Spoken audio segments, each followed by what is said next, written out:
Hi everybody, and welcome to another video here at THEBUGNUT.com. Today we're going to be working on the spring plate bushings and the cover at the rear of our Beetle.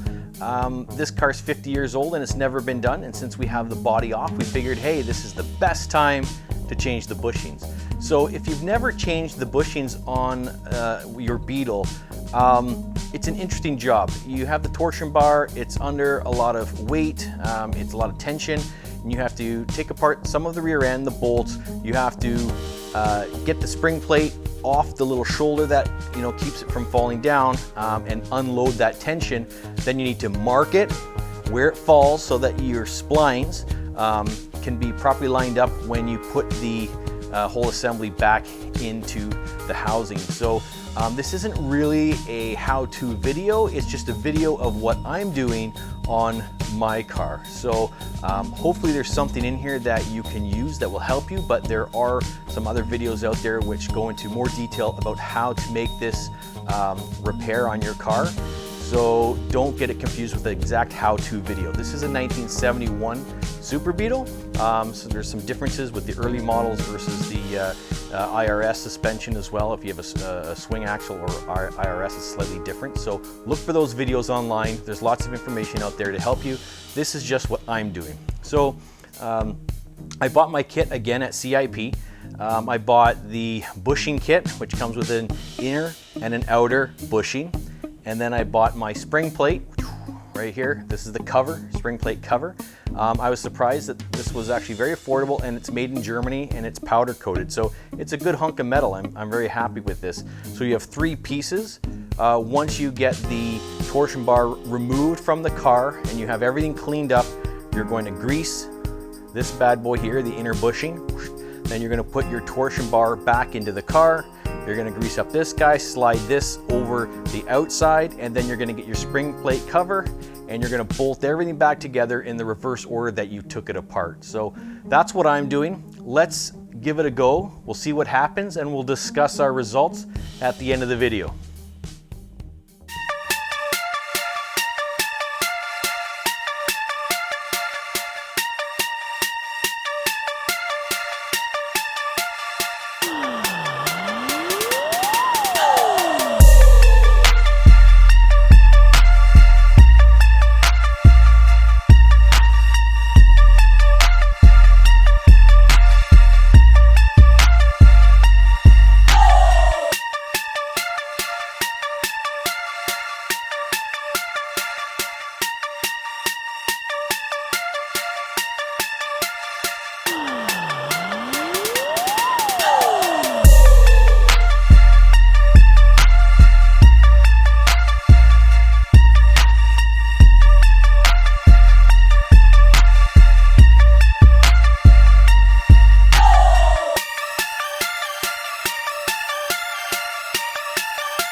Okay, we've successfully changed the bushings on the rear of this 71 Super Beetle. I have to admit, it was a little harder than I thought it was going to be. I watched other videos online and I read up on it, and it seemed like it wasn't going to be too much of a hassle. It turns out it wasn't too bad to take apart, but it was a lot more work getting all the bolts back together. So I recommend that you be patient. The videos and all the stuff in the resources online that you look at, they do help. Just remember, it's going to take a little longer. So don't get frustrated, just take your time. It'll all come apart and it will go back together. Just be careful with that torsion bar. It is under a lot of tension. So when you're removing that, remember you want to take all your stuff apart, clear the rear end of the car out of the way, pry it out just a little bit to the edge. Make sure if you're going to knock it out like I did, that you're on the inside of the car and clear for when it drops down, okay? And when it drops down, you want to mark that spot if you're putting it back exactly where it was to a stock ride height. And there's other videos and resources online if you want to make adjustments to that, so you can either raise or lower the back of the car. So I'm happy with the results, and I hope you picked up a little bit of information from this video. Again, this isn't a how-to video, this is just a documentation of what I'm doing on Project Super 71. So please like and subscribe, and we'll be back with more videos.